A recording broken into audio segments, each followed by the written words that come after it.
Halo semuanya, apa kabar kalian? Semoga dalam keadaan sehat ya. Pada kesempatan konten kali ini kita akan membahas konten matematika khususnya dengan topik sine dan cosine rule dan salah satu aplikasinya yaitu Bearing of Trigonometry.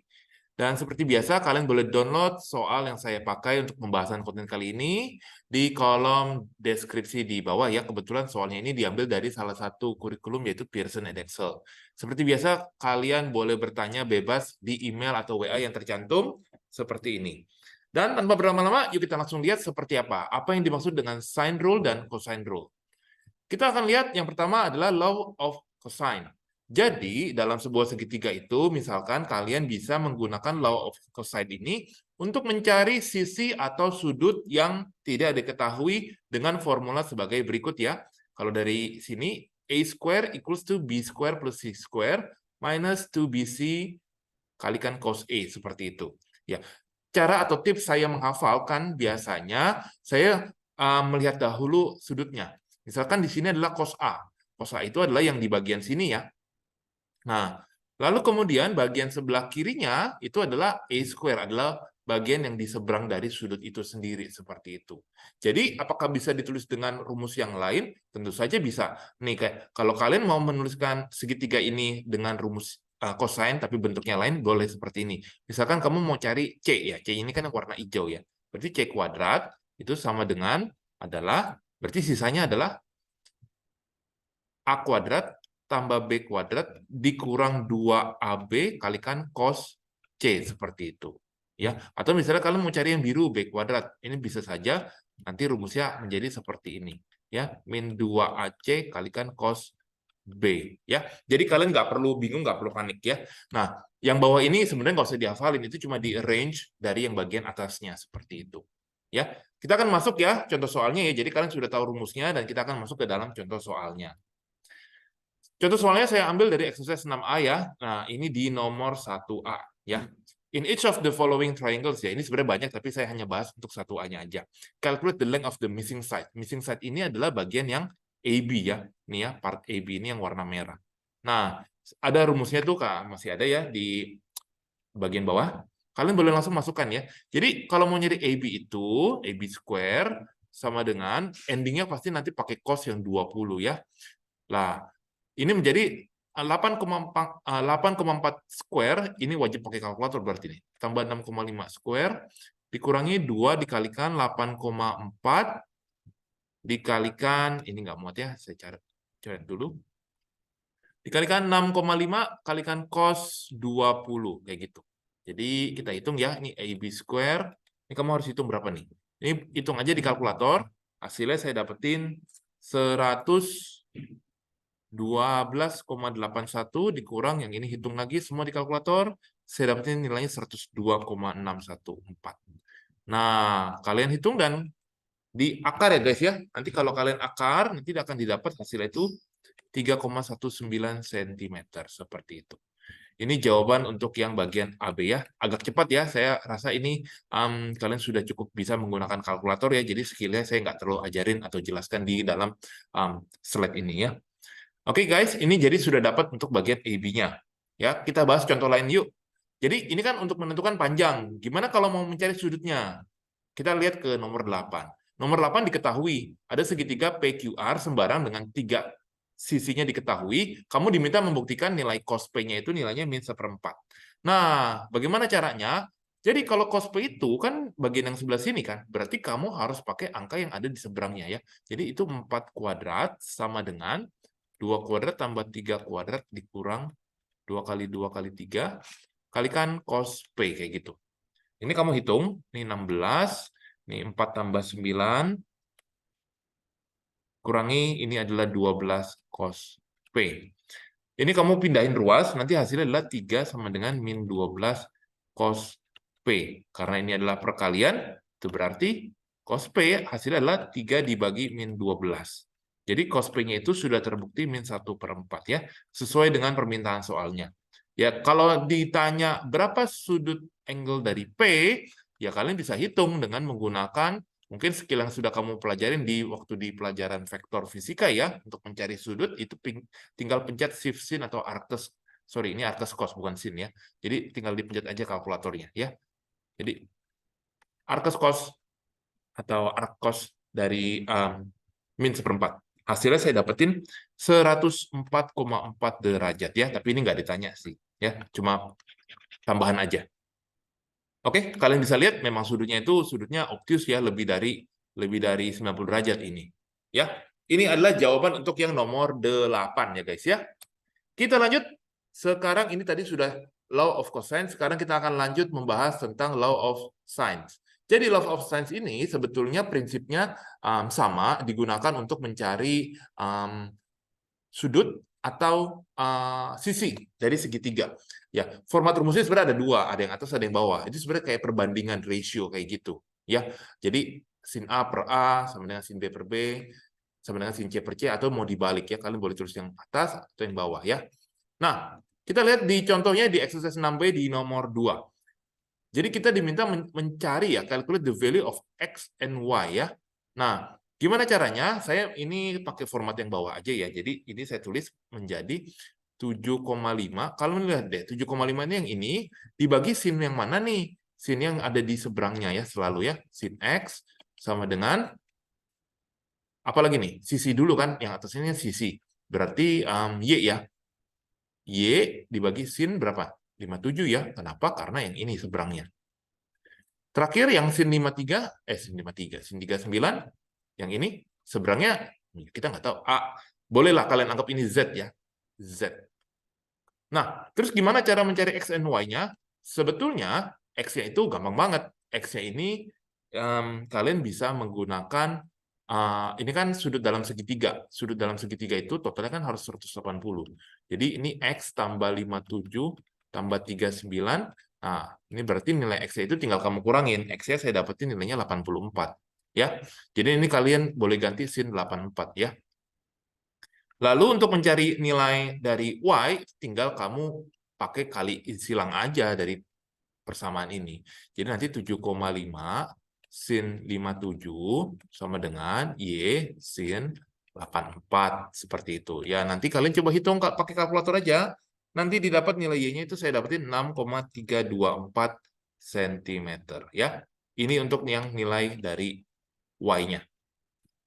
Kalau kalian, ini sih sudah selesai sih pertanyaannya. Tapi kalau kalian mau mencari nilai Z-nya itu juga boleh. Ya itu tinggal nanti pakai perkalian ya. Boleh, kalian boleh pakai perbandingan yang ini dengan yang ini. Itu juga boleh. Ya, itu menjadi jadi 6,324 dibagi sin 57 hasilnya sama dengan Z bagi sin 39. Ya, kalian lakukan dengan metode yang sama, nanti Z-nya itu saya dapetin nilainya 4,745. Apakah harus menggunakan sin untuk mencari Z? Jawabannya adalah tidak. Kalian bisa menggunakan yang cosine rule yang tadi. Itu juga bisa dengan format seperti ini. Z kuadrat sama dengan nanti Y kuadrat tambah 7,5 kuadrat dikurangi 2 kalikan 7,5 kali Y kalikan cos 39. Nanti endingnya pasti sama hasilnya. Z-nya 4,745. Ya, kalau kalian nggak percaya nanti boleh silakan ya. Ini pasti nilainya sama dengan yang ini, gitu ya. Hanya saja caranya berbeda, tapi hasilnya pasti sama. Ya, as usual, please boleh pause video ini ya, buat sambil nyatet dan nyocokin jawabannya dengan jawaban saya seperti itu. Ya, kalau kalian ada yang mungkin perlu ditanyakan, boleh tanya di WA atau di email, ya, atau di kolom komentar di bawah ini. Oke, kita lanjut ya ke soal berikutnya. Soal berikutnya ini tentang aplikasi, yaitu biasanya topiknya adalah tentang bearing of trigonometry. Jadi, kalau ini saya ambil dari exercise yang 6A tadi, yang sebelumnya, tapi di nomor 5. Ada soal word problem, tapi ini tentang bearing of trigonometry. Bearing of trigonometry ini sering kali dipakai oleh pekerjaan tertentu seperti pilot atau nahkoda, di mana dia harus melakukan atau pengukuran measurement sudut dari pesawat yang dikendarainya itu dengan arah tertentu. Bearing itu, patokannya itu selalu arah north, dan membuka positifnya itu seperti ini ya, clockwise. Kita lihat ya, ini helikopter nih, pilot helikopter, dia ada dari dia mau terbang dari kota A ke kota B ya, jaraknya 50 km, tapi dia bearingnya itu 80 derajat ya, kalian bisa perhatikan ya, 080. Dia selalu ditulis dengan 3 digit ya. Kalau 080 artinya 80 derajat, tapi kalau ditulis 100 ya 100 derajat. Jadi 80 derajat itu bentuknya gimana? Jadi dia acuannya itu terhadap garis north. Ya, kalian gambar seperti ini. Kemudian kalian tarik 80 derajat ya. Kira-kira aja. Kalau 90 kan tegak lurus. Berarti kalau 80 derajat kan hampir tegak lurus ya. Ini perkiraan aja ya, tidak not to scale ya. Jadi ini titik B-nya. Ini adalah 80 derajatnya, seperti itu. Kemudian kamu boleh tarik lagi garis seperti ini ya. Ini adalah garis utaranya. Nah, kayak gitu. Jadi perjalanan yang ditempuh 50 km itu yang warna merah aja nih. Oke, dengan sudut 80 derajat dihitung dari north, dari kota A. Dari nyampe kota B, dia terbang lagi 60 km, tapi nggak dikasih tahu bearingnya berapa.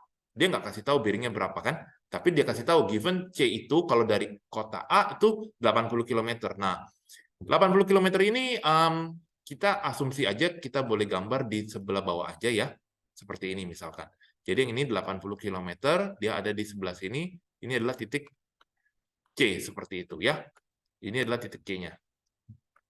Nah, berarti perjalanan ditempuh itu yang warna hijau nih, ya, yang warna hijau, kurang lebih seperti ini, dari B sampai ke C, seperti itu. B ke C-nya itu ya 60 kan, sesuai yang ada di soal. Tapi kan kita nggak tahu bearingnya berapa, tapi ini datanya ada 60, dan yang 80 ini ada ya, yang warna hitam, seperti itu. Nah, kemudian kita lihat apa yang ditanya. Calculate bearing of C from A. Nah, bearing of C from A itu maksudnya dari kota A kalau mau ke kota C langsung, ya, sekali lagi ya, dari kota A, from A mau ke kota C, bearing of C kan, berarti tujuannya kota C, dari kota A langsung nggak lewat B, itu berapa? Dia muternya berapa derajat? Gitu, yang ini nih sebenarnya yang ditanyain. Ini tuh berapa derajat? Nah, itu adalah yang ditanyakan dari si soal nih ya, bearing C of A itu yang ini nih, yang warna kuning. Nah, itu kan pasti lebih dari 80 derajat, tapi kita nggak tahu berapa. So, sudut yang harus dicari itu sudut yang ini nih, X adalah yang part ini aja. Nah, sudut inilah yang kalian harus cari, dan kebetulan ini carinya nggak bisa pakai law of sine, harus pakai cosine rule. Nah, kalian perhatikan, berarti ini kan seberangnya 60 km dan sudut yang ditanyakan X. Itu berarti nanti pasangan formulanya begini. 60 kuadrat, ini endingnya adalah cos X. Kemudian, apa nih? Sudutnya yang diapit ya, 50, side-nya ya, 50 kuadrat tambah, itu adalah 80 kuadrat, dikurangi 2 kali 50 kali 80, ya, kayak gitu. Kalian boleh hitung di penjabarannya, ini 3600 ditambah, kalian coba bantu hitung ya guys, ini adalah 8900 dikurang 8000 cos X. Di sini saya akan dapetin ya, kita akan hitung ini min 5300 min, min 8000 cos X. Endingnya di sini cos X-nya adalah 53 bagi 80. Nah, kamu cari X-nya dengan menggunakan atas cos. 53 bagi 80. Saya dapetin nilai X-nya itu sekitar 48,5 derajat. Ya. Tapi ini bukan jawabannya ya, guys. Jadi, jawabannya bearing C from A, bearing of C dari kota A itu sebenarnya adalah 80 ditambahin X. Itu berarti hasilnya 128,5 derajat, guys ya. Ini jawaban untuk nomor yang 5. Oke ya. Silakan ya pause video ini ya kalau mau catat seperti biasa ya. Oke. Saya harap penjelasannya cukup jelas ya. Mungkin kalian ada yang mau bertanya tentang bearing ya. Bearing itu jadinya itu sudutnya ya. Ingat dia selalu membuka dari arah north, dia clockwise seperti itu. Ini di luar ini aja ya, di luar konteks ya. Kalau saya tanya misalkan berapa bearing ya, saya tulis pertanyaan di atas ya. Bearing kota A sekarang tapi dari kota B. Nah, ini berapa? Dan yang mana deh ya. Jadi bearing kota A dari B, nih kota A ini kan yang di sini nih kota A. Dari B berarti membuka north-nya itu, anggap aja pilotnya ini dari kota B dia mau pulang ke kota A. Misalkan kayak gitu ya, atau ada pesawat lain lah. Nah, atau ada helikopter lain, berarti bearingnya itu dia nggak boleh ke kiri ya. Ingat, dia harus clockwise. Jadi yang ini guys, nih yang ini, yang warna ungu nih. Ya, jadi bearing A from B itu yang warna ungu. Ya, ini bearing A from B, seperti itu. Apakah bisa diketahui nilainya? Bisa. Kalau kalian mau coba, bisa hitung ya. Caranya gimana? Ini kan boleh pakai konsep SMP ya. Ini kan garis paralel. Kalau ada 80 derajat di sini, ini nilainya adalah 100 derajat. Betul? Ya, karena di total harus 180. Jadi biringnya yang A from B itu tinggal 360 potong 100. Hasilnya adalah 260 derajat. Ya, ini tambahan aja ya, walaupun nggak ditanya di soal, tapi ini tambahan aja karena saya yakin sekali guru kalian juga nanti akan tanya-tanya yang seperti ini ya. Oke, ini adalah pembahasan soal tentang gearing of trigonometry. Dan sebentar lagi kita akan masuk ke soal yang terakhir, yaitu soal aplikasi, yaitu menghitung area segitiga. Ya, kalau kalian tahu menghitung area segitiga itu biasanya kan tinggal setengah kali kan alas dan tingginya, ya. Misalkan kalian punya sebuah segitiga, misalkan kayak gini guys ya. Misalkan kalian punya segitiga, contoh aja ya guys ya. Misalkan kayak gini. Ya, misalkan ini adalah base-nya, ini height-nya. Misalkan dia ke bawah seperti itu. Di mana base and height itu selalu tegak lurus ya. Jadi luasnya itu atau areanya adalah setengah kalikan base kalikan height. Sekarang bagaimana kalau nggak ada yang 90? Gimana kalau dia itu ada sudutnya? Ini sebenarnya kalau saya pribadi, saya ngafalin sukanya begini. Sin theta. Theta itu adalah sudut antara base sama height-nya. Kebetulan di rumus yang kamu diajarin waktu SD, tetanya itu kan tegak lurus, jadi kan 90 derajat. Nah, kamu coba aja di kalkulator, sin 90 berapa? Sin 90 itu kan 1, jadi sebenarnya sama aja, setengah kali base kali height. Nah, jadi untuk lebih gampang ya, kalian bisa lihat rumus yang di atas tuh. Ya, setengah kali A kali B itu adalah dari sisi yang diapit ya. Sisi yang diapit untuk sudutnya seperti ini. Ya. Jadi kita bisa hitung ya, contoh soalnya di 6D, exercise 6D nomor 1A, untuk areanya itu tinggal gampang banget setengah kalikan 8,6 kalikan 7,8 sin 45 guys ya. Tinggal hitung aja pakai kalkulator. 8,6 kali 7,8 kali sin 45 itu dibagi 2. Saya dapat hasilnya 23,71 cm square. Ya, common mistakes dari murid-murid yang sering saya ajarin, biasanya kalkulator mereka ininya settingnya salah. Ini settingnya dalam degree. Perhatikan kalkulatornya itu harus D. Ya, kalau kalian di atasnya ada simbol R kayak gini, ini radian. Ya, ini salah. Ya, karena soal ini kan pakainya degree. Ya, please diubah ke dalam degree ya. Defaultnya itu biasanya degree. Nah, untuk contoh yang nomor 2, ini sebenarnya sama ya. Ini cuma kebalikannya aja. Jadi areanya itu setengah kalikan 30 kalikan 40 kalikan sin dari X ya. Jadi di sini hasilnya adalah, ini kan kali silang 800, 1200 sin X. Jadi nanti sin X itu adalah nilainya 2/3. Atau nilai X-nya itu pakai arc sin dari 2/3, hasilnya adalah berapa tuh guys? 41,8 derajat ya guys ya. Oke guys, ini adalah jawabannya ya. Kita sudah sampai di akhir konten kali ini. So far bagaimana guys? Semoga kalian bisa ngikutin ya dengan baik. Walaupun kontennya agak panjang, saya mohon maaf misalkan kalau ada yang salah jawab atau kurang dalam menerangkan. Please, saya bisa menerima masukan ya. Kalau kalian juga punya pertanyaan, boleh ditanyakan di dalam kolom komentar atau di WhatsApp. Ya, semoga video ini bisa membantu kalian untuk menjawab soal-soal berkaitan dengan sin dan rule cosine ya. Juga bearing trigonometry. Kita ketemu di konten yang lain untuk membahas soal yang lain. Terima kasih.